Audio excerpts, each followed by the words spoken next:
जो काम इस धरती पर हजरत अली अजवीरी रहमतुल्लाह अलैह और यहां से बहुत दूर शाह अब्दुल कादिर जिलानी रहमतुल्लाह अलैह और यहां सैयद मौदूद रहमतुल्लाह अलैह करते रहे कि लोगों खालिक के साथ जुड़ जाओ, लोगों नबी मेहरबान सल्लल्लाहु अलैहि वसल्लम का गुलाम बन जाओ।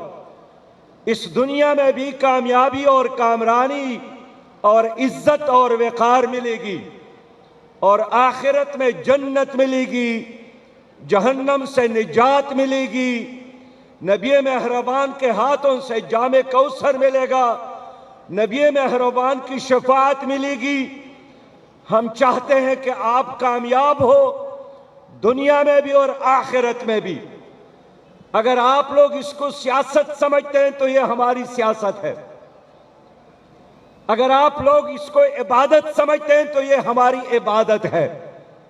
लेकिन मैं फिर दोहराना चाहता हूं कि ए लोगों, अगर आप दुनिया और आखिरत दोनों में कामयाबी और सरफराजी चाहते हैं तो अल्लाह के बंदगी के अलावा, हुजूर के गुलामी के अलावा और कोई रास्ता नहीं है।